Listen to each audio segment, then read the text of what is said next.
So welcome everybody. We are back in our study on the meaning of life. This is going to be part 2. I'll quickly review what we talked about last week, and then we'll jump into this. You know, there comes a point in everybody's life where you have to ask the question, why? Why am I here? Why is this happening to me? What's the purpose of everything that's going on? Whether it be good things or bad things, but especially it comes when the trials start. When things are going along and everything's hunky-dory, you don't really wonder. You just caught up in the moment and having fun, but once the tide starts to turn and things start getting hard, you start asking all these questions, and it makes us seek and ask. So the answer is revealed in the scriptures. God does promise to give us the mind of Christ and make the mystery known to us. So the most important thing to understand is that God is going to reveal this mystery, and the mystery being revealed is the revealing of his glory. It's who he is, the value of his ways. And the only way to communicate that to us is through contrast. You don't know what is light without dark. You don't know hot without cold. You don't know good without evil. So this whole life is God giving us the gift of truly understanding and appreciating how rich and wonderful he is and his ways are. So we all start off doing everything the opposite. We start off marred in the hands of the potter, sinful, disobedient, rebellious, living according to the world. And then at our appointed time, the Lord's going to drag us out of that. And as we come out, we're going to start to see through that contrast how evil the old way was and how good the new way is. We then talked about why it's good to praise and worship. And one of the big misunderstandings about praise or worship is that it's something that's just rote or that you're forced to do. But it's not. Praise is something that's a natural thing in life. It happens every day. People are praising football teams. You can turn on the TV and see them for hours praising all these different players and teams. You can see people praising fashion and sunsets and foods, and everything you can imagine is praised. So when you naturally enjoy something and see the value of it, it results in praise. The problem is that most people, and all of us initially, do not understand or see any value in God. And therefore, when people ask that question, what are you going to be doing for all of eternity? Sitting on clouds and playing harps and singing holy, holy, holy. And that's this mundane, boring view of what to worship God is. But if you take the analogy of anything you've enjoyed in life, take the most enjoyable moment you've ever had and realize that is only a shadow of what God is going to bring. I mean, Paul experienced great things in this life, and he said he considered it all as dung for the sake of knowing Christ. So in due time, the most enjoyable thing to us in the flesh will become absolutely deplorable compared to knowing God and his riches through Christ. So that brings us to page 8 here, where we're going to talk about worship and faith. This is Hebrews 11:6. But without faith it is impossible to please him, for he who comes to God must believe that he is, and that he is a rewarder of those who diligently seek him. So if we're going to worship God, we have to understand that he is and have faith in his promises. We've got to believe that obviously he exists, but we also have to have faith that if we seek him, there is a reward there. If we don't think there's reward, we're not going to desire and long for and seek after him as treasure. God is pleased when we are obedient and appreciate who he is and what he does. This is Matthew 22:36-38. It says, "Teacher, which is the great commandment? Which is the greatest commandment in the law?" Jesus said to him, "You shall love the Lord your God with all your heart and with all your soul and with all your mind. This is the first and great commandment." Now there's different words for love in the Greek language. And the word used in this verse above, Matthew 22:37, is Strong's number G25. It's the word agape or agapeo. And it's found in this verse, 1 John 5:3. "For this is the love of God, that we may keep his commandments, and his commandments are not burdensome." Burdensome means not grievous. They actually bring blessing. They're not they're not raining on our parade and stealing all of our fun. They're actually giving us a blessing. But the old man views God's commands as just taking all of his fun away. God does command obedience, but this obedience cannot be done begrudgingly or without heartfelt gratitude and appreciation for his ways. Joy is a mandatory part of the obedience. This is Matthew 13:44-46. Again, the kingdom of heaven is like treasure hidden in a field, which a man found and hid, and for joy over it he goes and sells all he has and buys that field. Again, the kingdom of heaven is like a merchant seeking beautiful pearls, who, when he had found one pearl of great price, went and sold all he had and bought it. Here's a quote from John Piper that explains this so well. While Mr. Piper does not understand the truth of God's word, the Lord has caused him to make a very true statement in this book, Desiring God. And it says, saving faith is the confidence that if you sell all you have and forsake all sinful pleasures, the hidden treasure of holy joy will satisfy your deepest desires. Saving faith is the heartfelt conviction not only that Christ is reliable, but also that he is desirable. It is the confidence that he will come through with his promises, and that what he promises is more to be desired than all the world. He just said a lot there, but to boil it down very simply is we love the world and not God. And we don't realize that the world is not going to do for us what it promises to do, but God will.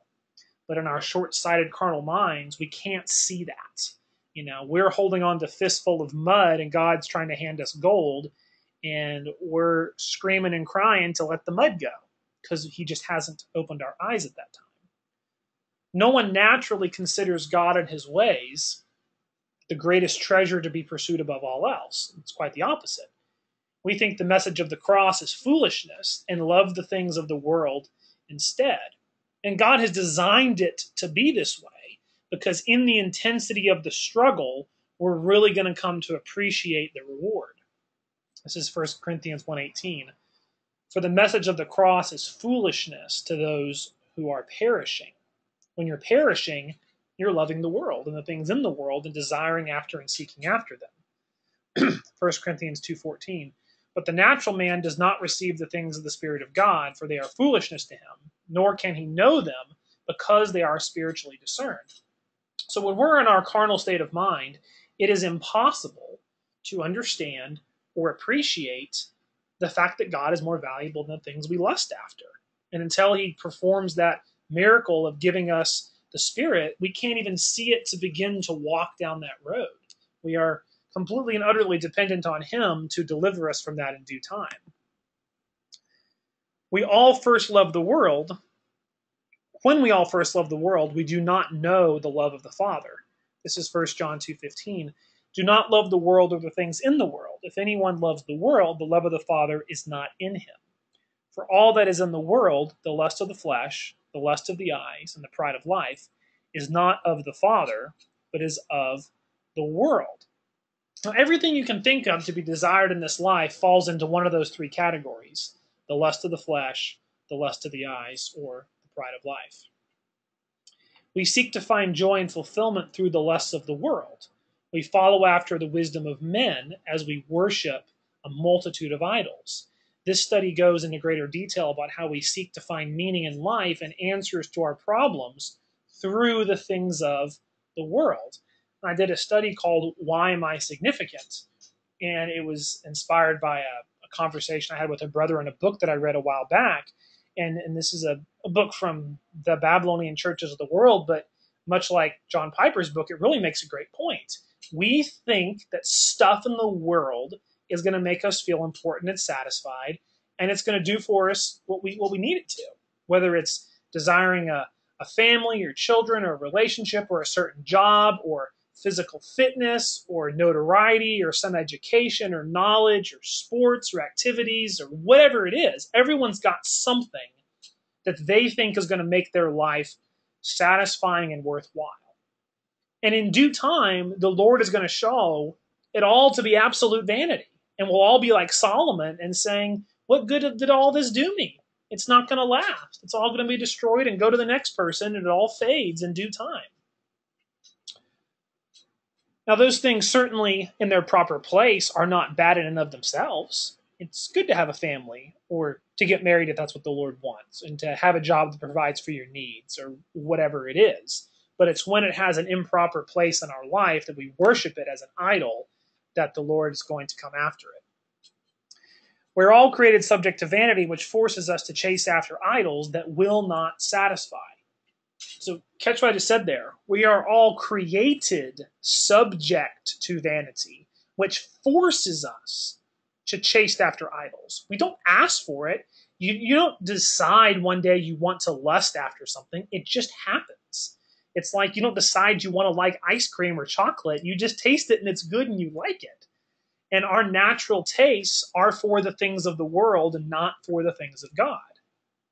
And it's a very trial-filled, painful process to come to the point that we realize the weakness and the vanity of those things of the world and come to see the things of God are more valuable.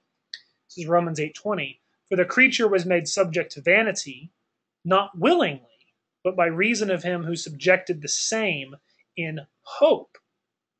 Well, the hope is that it will be delivered from the vanity and come to see the true value of the things of God. We must all live by these words written in Ecclesiastes. We pursue whatever we desire, yet when we look back, we see that it was only vanity, and it didn't do for us what we hoped it would do. That's why it's called the deceitfulness of riches. It lies, and it does not do what it promises. It's only a very fleeting pleasure. Second, Ecclesiastes 2:9-11. So I became great and excelled more than all who were before me in Jerusalem. Also my wisdom remained with me. Whatever my eyes desired, I did not keep from them. I did not withhold my desire from any pleasure. For my heart rejoiced in all my labor, and this was my reward from all my labor. Then I looked on all the works that my hands had done, and on the labor which I had toiled, and indeed it was vanity and grasping for the wind. There was no profit under the sun. So Solomon was probably the richest man to ever live, the wisest man outside of someone that had the Spirit. He was a great king, well known, had women and buildings and lands and the most beautiful things the world had to offer.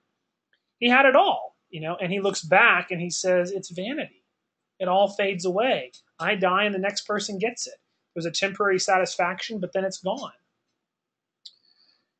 So I've personally had this experience. I spent the majority of my life pursuing the lust of the world. I ran after excessive physical fitness and worshiped my own body. Like Brother D said, I never met a mirror I didn't like. That was what I cared about. I idolized, romance. I loved the adrenaline rush of extreme sports and competition, and I sought wealth and success in business. And one by one, the Lord destroyed each and every one of these idols. None of my relationships worked out. I became ill and injured. My back injury ended my athletic pursuits, and I was met with failure after failure in business. And the Lord always provided for my needs, but I was never able to attain that level of success that I dreamed of. As idol after idol proved to be worthless, I slowly began to develop faith in God and started to see the value of spiritual riches that cannot be destroyed. I started realizing that everything is going to pass away. It's so fleeting. I don't want to spend my life investing in something that's just going to go away. It's a waste that I'm going to be disappointed. I don't want to go through this disappointment again. I want to invest in things that aren't going to go away. And the only thing that meets that criteria is the things of the Spirit. This is Micah 5:13. Your carved images I will also cut off, and your sacred pillars from your midst. You can no more worship the work of your hands. So as you go through your life, you've either already been through this, or you're going through it, or you will go through it. The Lord will cut off those idols, show you the vanity of it, and he will not give you satisfaction in the things that you're seeking it in. And he will make the only option to turn to him. This is Matthew 7:24-27. Therefore, whoever hears these sayings of mine and does them, I will liken him to a wise man who built his house on the rock. And the rain descended, and the floods came, and the winds blew and beat on that house, and it did not fall, for it was founded on the rock. But everyone who hears these sayings of mine and does not do them will be like a foolish man who built his house on the sand. And the rain descended, and the floods came, and the winds blew and beat against the house, and it fell, and great was its fall. When the storms come, it is manifest that our lives are built upon the sand, that we trust in a multitude of idols. We suffer great loss, and for some in this age will be given the faith to begin building on the rock. So everyone has to build their life on the sand first. You have to live by every word. So you can't skip that step. You have to build your life into things that are worthless, and the Lord has to destroy it. So just imagine this analogy. Imagine you're living on the beach, and you're a young family, young person, and you say, I'm going to build this great house right here on the beach, great beachfront view. And the first storm comes, and the tides come up and sweeps your foundation away, and your year-long, 2-year-long worth of labor is just gone. Well, you're not going to want to redo all that work again to see it destroyed again. You're going to go find that big old chunk of rock up on the bluff away from the waves and say, I'm going to build my house here because I don't want to go through this again. And that's the same thing that happens in the spirit if we're given eyes to see. Matthew 6:19, do not lay up for yourselves treasures on earth where moth and rust destroy and where thieves break in and steal. But lay up for yourselves treasures in heaven, where neither moth nor rust destroys, and where neither thieves do not break in and steal. For where your treasure is, there your heart will be also. God is intentionally causing us to worship these idols so that he can display the weakness, and in contrast, we will see the greatness of his glory. God will not be mocked, and his word will accomplish its purpose. In due time, only he will be praised, and he will have the glory. So those couple of sentences I just said really encompass a lot of experience you have to go through. When the Lord subjects you to those idols, and then you start to realize it and he takes them away, we're naturally pretty bitter and angry. And our first response is, I've wasted my life. Where did it go? We'll be mad at God. God, why did you make me do this? Because sometimes when those idols are taken away, it has lasting consequences. For me, it's lasting consequences of health with these back issues. And the old man wants to be bitter and resentful and to think, look what was just wasted. But once you come into an understanding of the Spirit, what God will show you is that none of that was wasted. That experience of evil and of vanity gives you the ability to appreciate what you're being given. And if you didn't have that experience of vanity, you wouldn't be able to appreciate what you have now. So the more you come into the Spirit and know the mind of God, the more you will understand the purpose for every single thing he had to make you go through in worshiping those idols, and everything you have to go through in taking them away. Isaiah 42:8, I am the Lord, and that is my name, and my glory I will not give to another, nor my praise to carved images. So whatever it is we worship or idolize above God, he will not let them have glory forever. In due time, he will cut them down and show that only he is to be praised. But there's a lot of people in this life he's not dealing with. And David talks about this in Psalms, where he's saying, why did the wicked prosper? You see wicked people having lasting marriages, and they have kids that are very successful, and they have businesses, and they have physical success. It always amazes me, these professional football players that play for, some of them, 10, 15, some of them almost 20 years. And they stay healthy the whole time. They have their injuries along the way, but they continue to do this. It's just amazing how long the Lord will sustain the wicked. But in due time, it crashes down. Every professional sports player eventually has to stop playing. No one beats Father Time. Eventually, everything comes to an end, no matter what it is. So as we come back to the importance of faith, we must have it to please God because his plan takes time to unfold. Initially, his plan sounds foolish and looks hopeless. Faith is required to believe that God will do what he has promised when we cannot see the end result. This is Hebrews 11:1. Now, faith is the assurance of things hoped for and the conviction of things not seen. Faith is a gift given by God. It is not something we can conjure up on our own. We only have as much as we are given, no more and no less.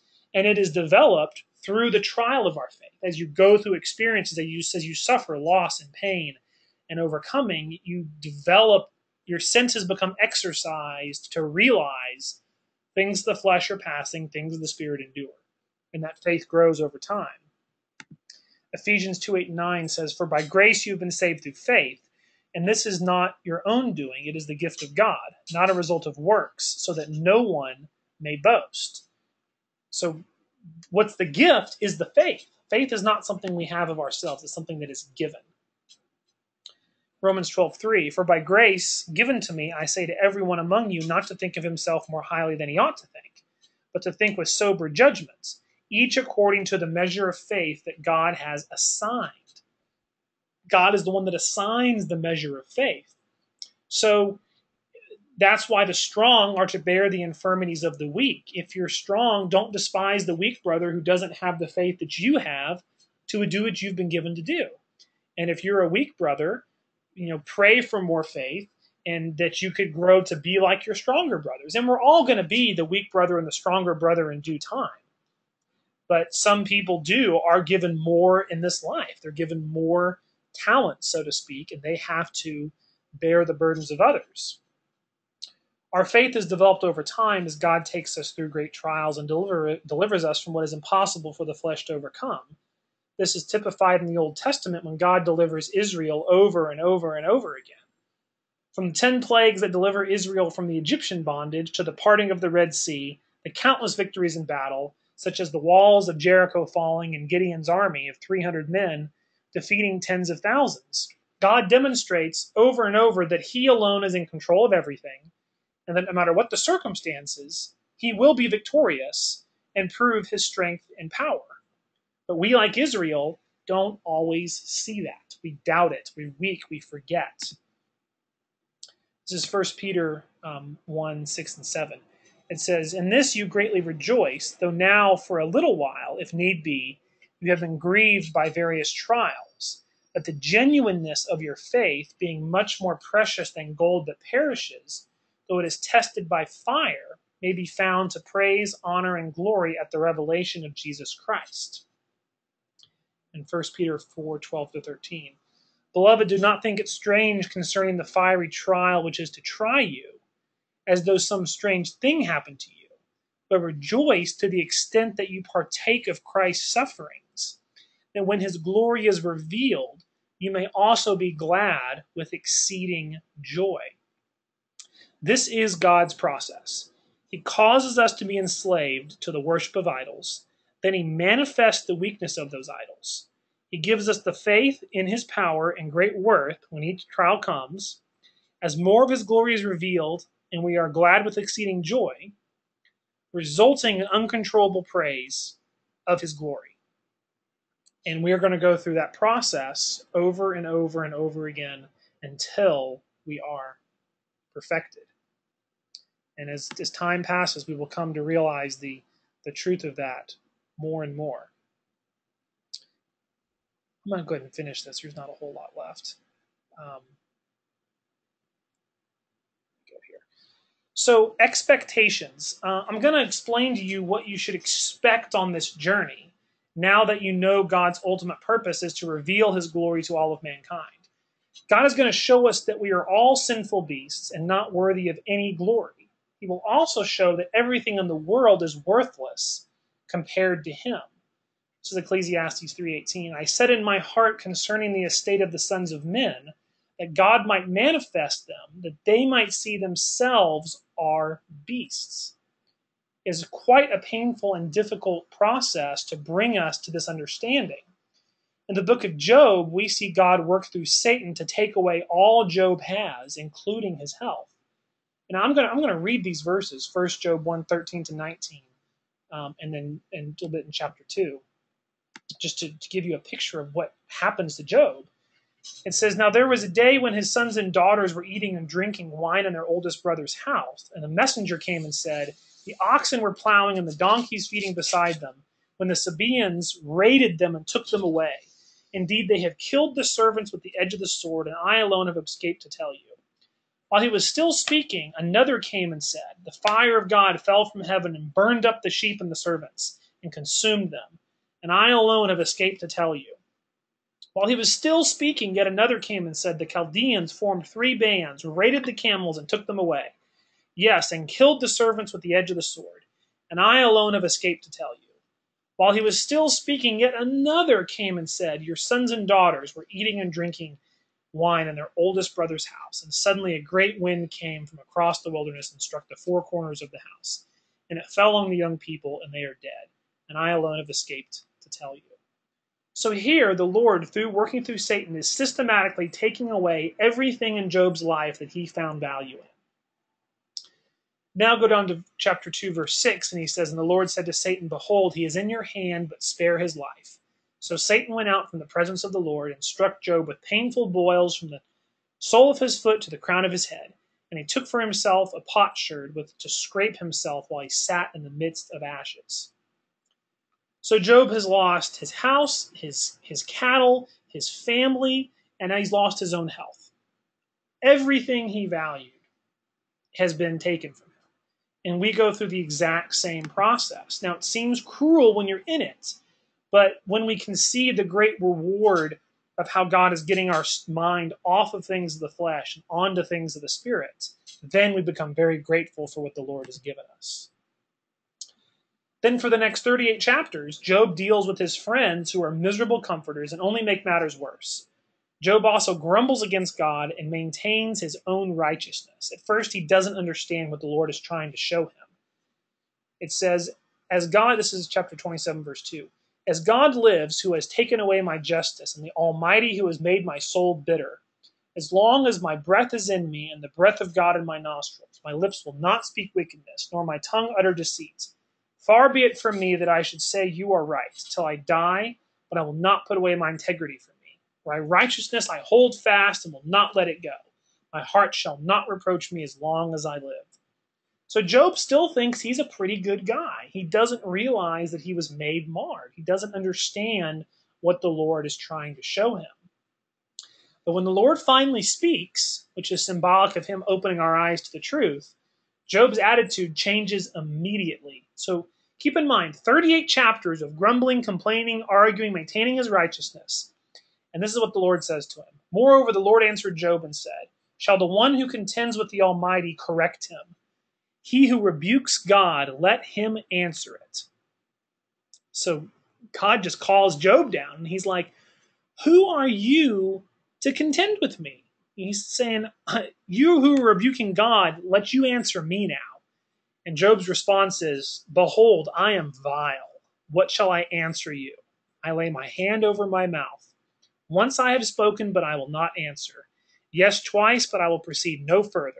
Now the Lord answered Job out of the whirlwind and said, now prepare yourself like a man, I will question you, and you shall answer me. Would you indeed annul my judgment? Would you condemn me that you may be justified?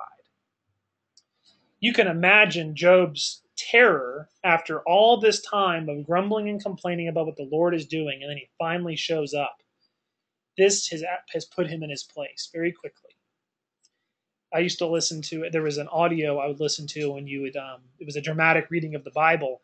And when you get to Job, you would turn it on and we'd read that one verse and he would say, who is this that darkens my counsel? And you can just imagine the fear that comes over you when the Lord finally shows you how you've been arguing with God. I mean, he planned this. He made us. We had nothing to do with it. He can do whatever he good well pleases. And we're going to argue with it?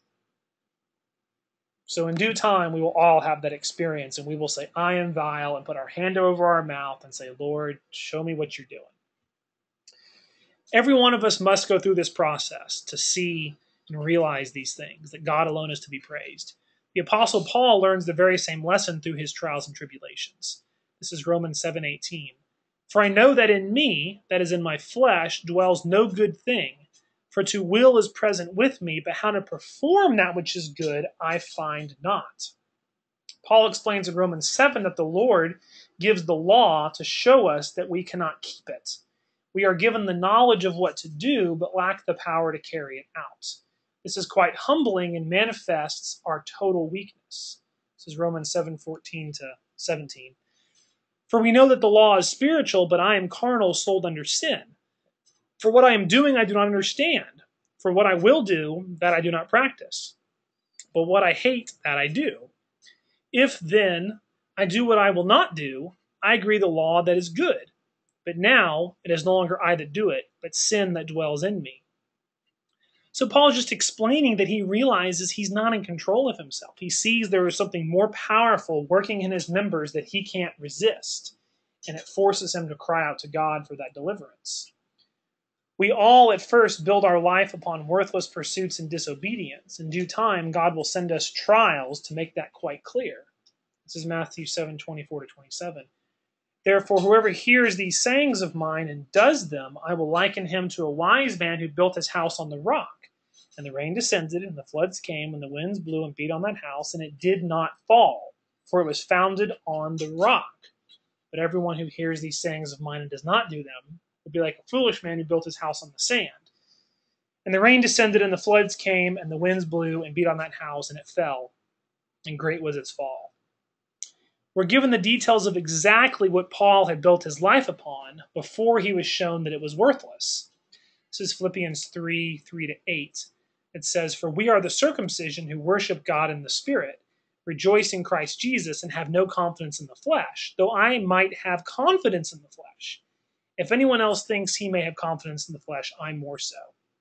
Circumcised the 8th day, of the stock of Israel, of the tribe of Benjamin, a Hebrew of Hebrews, concerning the law a Pharisee, concerning zeal persecuting the church, concerning righteousness which is in the law, blameless. But what things were gained to me, these I have counted for loss. He means he considers them not worth anything. Yet indeed I also count all things loss for the excellence of knowledge of Christ Jesus my Lord, for whom I have suffered the loss of all things, and count them as rubbish, which means like literally dung, that I might gain Christ. So looking back, Paul was very well respected in the Jewish community. He was the top of the ladder of those that were in the Israelite religion, in the Jewish religion. This would be like the pastor of a very well-known church who has preached thousands of sermons and fed millions of hungry people and had so many people come to the Lord. And he gets to the very pinnacle of this whole ministry, and then the Lord shows him, you've been teaching lies. I'm going to save all men. There is no free will. Trinity is a hoax. I send strong delusion. And on it goes, and this man's whole life just crumbles down around him. That's what happened to Paul. And he says, everything I did in the past is worthless comparing to what I have now. These words of Paul are very glorifying to God because he sees and appreciates the worth of Christ and desires to put it above all else. Paul lived out this very parable, Matthew 13:44. Again, the kingdom of heaven is like treasure hidden in a field, which a man found and hid, and for joy over it he goes and sells all he has and buys that field. If we look at Paul's other writings, it's quite obvious where his treasure lies. And this is what he came to understand in due time. 2 Corinthians 4:16-18. Therefore we do not lose heart, even though our outward man is perishing, yet the inward man is being renewed day by day. For our light affliction, which is but for a moment, is working for us a far more exceeding and eternal weight of glory. Now, Paul's not a man who was unacquainted with sufferings. He was beaten, he was stoned, he was flogged, he was shipwrecked. There was times where he was hungry, he was persecuted by the very people that were friends and he was in the Jewish faith with. So when he says light affliction, he's not saying that lightly. He understands how heavy the affliction is, but he's comparing it to what's revealed through it. And he says the affliction is but for a moment. While we do not look at the things which are seen, but the things which are not seen. For the things which are seen are temporary, but the things which are not seen are eternal. They're age-lasting. This study explains what Paul means by age-lasting life. This is a study from Mike on his website. Colossians 3:1-5. If then you were raised with Christ, seek those things which are above, where Christ is, sitting at the right hand of God. Set your mind on things above, not on things of the earth. For you died, and your life is hidden with God in Christ. When Christ, who is our life, appears, then you also will appear with him in glory. Therefore put to death your members which are on the earth: fornication, uncleanness, passion, evil desire, covetousness, which is idolatry. So if you notice here, I'm going through different letters to different churches Paul wrote. The first one's the Corinthians. Now we're in the Colossians, where he's saying the same thing. The things of the flesh are not worth anything. Get your mind on the things above. Here he says the same thing to the Galatians. Do not be deceived. God is not mocked. For whatever a man sows, that he will also reap. For he who sows to his flesh will of the flesh reap corruption, but he who sows to the Spirit will of the Spirit reap everlasting life. Now let us not grow weary while doing good, for in due season we will reap if we do not lose heart. So he's saying the same thing. Get your mind off the flesh, get your mind on the Spirit. It'll bring good reward. He tells Timothy the same thing. Now godliness with contentment is great gain, for we brought nothing in this world, and it is certain we carry nothing out. And having food and clothing, with these we shall be content. Why? Because our greater treasure is in the heavens. But those who desire to be rich fall into temptation and a snare, and into many foolish and harmful lusts, which drown men in destruction and perdition. For the love of money is a root of all kinds of evil, for which some have strayed from the faith in their greediness, and pierced themselves through with many sorrows. But you, O man of God, flee these things and pursue righteousness, godliness, faith, love, patience, gentleness. Where your treasure is, there your heart will be also. So ask yourself, what are you pursuing? If we're lusting after the things of the world and of the flesh, we're going to meet a undesirable fate. It's not going to go well for us, which we will all do at first. But in due time, the Lord will give us to pursue these godly things, and we will have great reward. Paul was dying to the love of the world and growing in his appreciation and love for the things of the Spirit of God. His greatest joy was to serve others and lead them to Christ. This is Philippians 1:21-26. For to me, to live is Christ, and to die is gain. But if I live on in the flesh, this will mean fruit from my labor. Yet what I shall choose I cannot tell, for I am hard-pressed between the two, having a desire to depart and be with Christ, which is far better. So follow what Paul is saying here. He is saying, I'd rather not be in this life. He's not finding satisfaction in the things of the world as he used to. And he's saying, I've got a desire just to be over with this. I want to go and be with Christ. Now, granted, he knew he was going to sleep, but the next thing he knew, he'd be in the resurrection with Christ. But he realizes the purpose that God has for him. And he says, nevertheless, to remain in the flesh is more needful for you, speaking to the Philippians. And being confident of this, I know that I shall remain and continue with you for all your progress and joy of the faith, that your rejoicing may be more abundant in Christ Jesus by my coming to you again.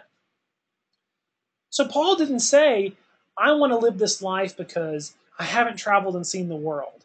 I haven't gotten married yet. I haven't had kids yet. I haven't gotten that job I wanted. I haven't gotten to buy that new donkey and that new saddle I've always been dreaming of. That's not what he says. He says the reason I'm staying is only to pursue the things of Christ in the joy of others. He wants to see them have those riches because his greatest reward is to see others enjoy Christ. That's why he remains. And if any of us are going to have any lasting joy in this life, we have to come to this same point and to say, the only reason I'm here is for the furtherance of the joy of the brethren and to come into the faith of Christ.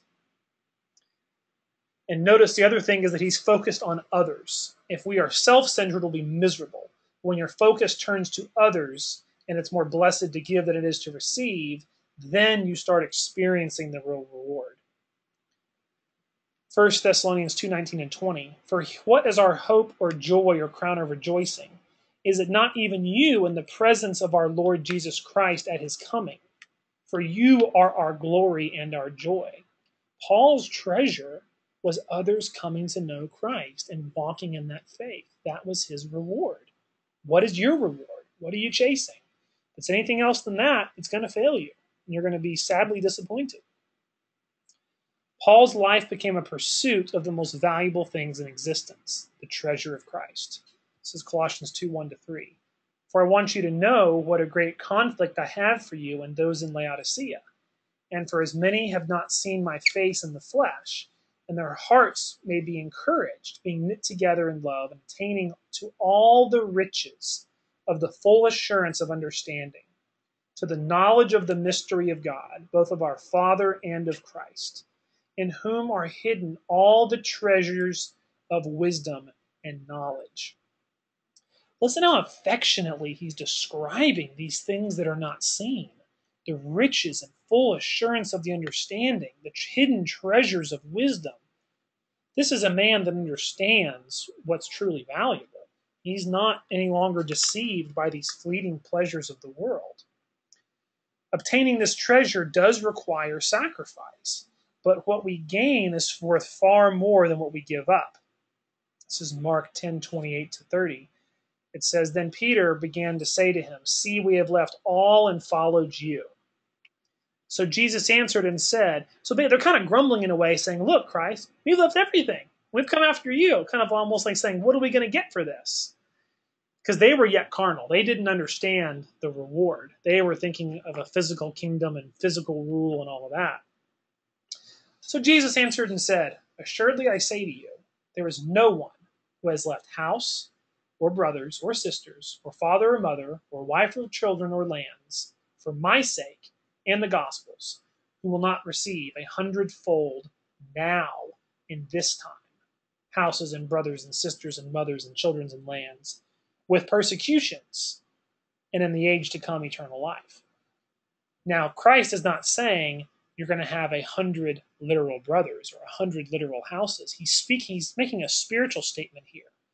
You're going to have brothers and sisters in Christ who are going to be worth 100-fold more than any physical family you have. You're going to have an eternal abiding abode within yourself where God dwells that is more peaceful than any physical home could ever bring. And on through the list. So there's an article here that explains how much is 100-fold, because it's this brief excerpt is going to explain it. Here's an example of how much better the spirit is than the flesh. We're going to calculate how tall a stack of paper is if it were 100-fold as tall as one sheet. So most people think that when you say 100-fold better, they think 100 times. So if you had $1, 100-fold would be, $100. That's what most people think. That's not what it is. It's actually exponentially greater than that. So if you took a stack of paper that was 1 millimeter thick and doubling the thickness 100 times, so that's 100-fold as thick, it results in a stack that would be 13.4 billion light years tall.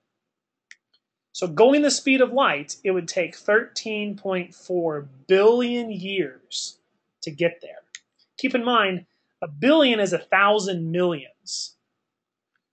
This is a huge number, and that's what Christ is trying to say. This is how much better what I'm giving you is than what you have. It would reach that this stack of paper would reach from the Earth to beyond the most distant galaxy we can see with the most powerful telescopes, almost to the edge of the observable universe. It's painful to give up things in this life for the treasures of Christ because we are still in these bodies of weak flesh. We can't always see the reward that is coming if we endure faithfully. This is where the gift of faith is required, to believe and hope for what we cannot see but know to be true. Hebrews 11:1.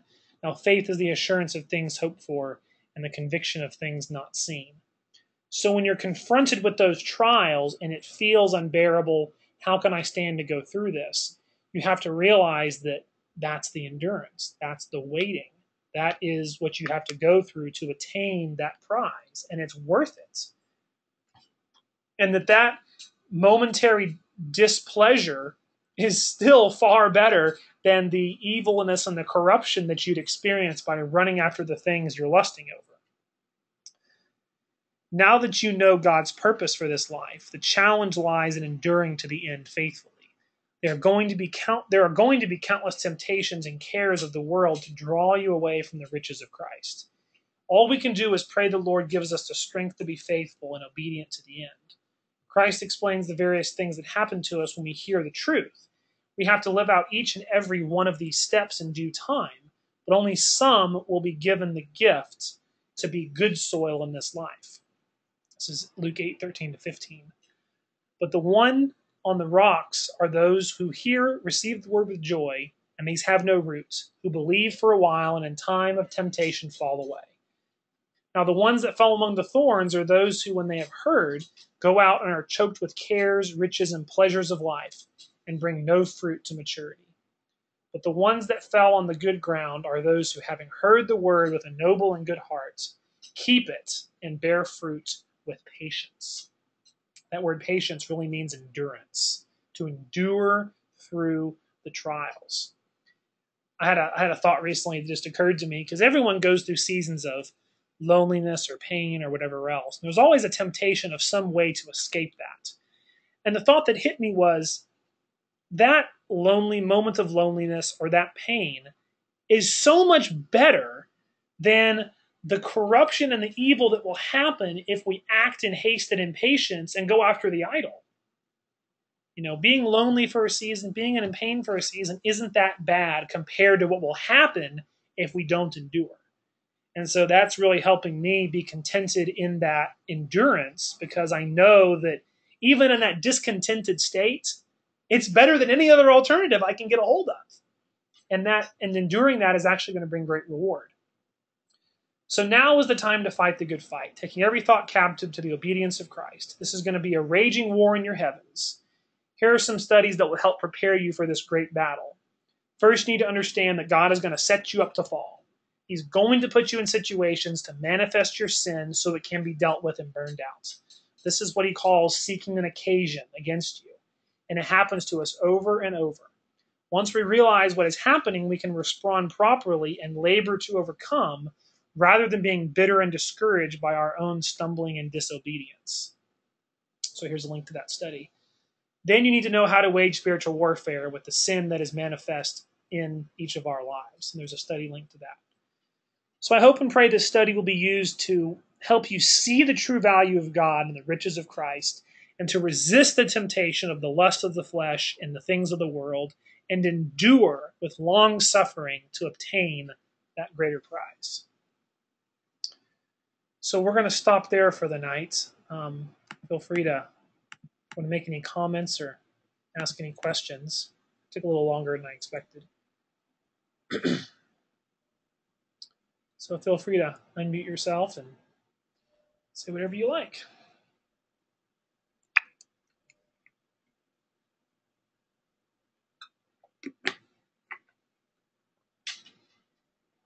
I'm not all you at once now.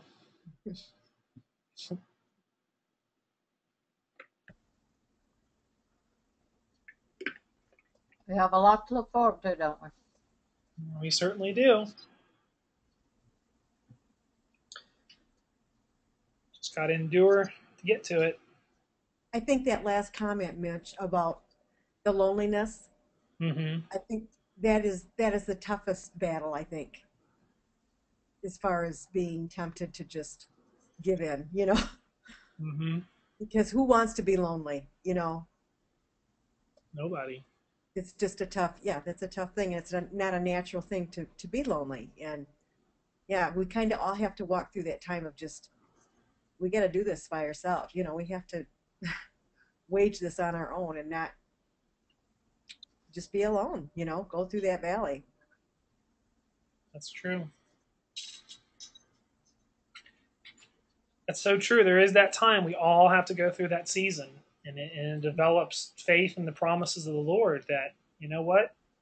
It's like it says in Hebrews, it's better to suffer the persecution with being godly than to just run after the world. Mm-hmm. It takes time to come to see that.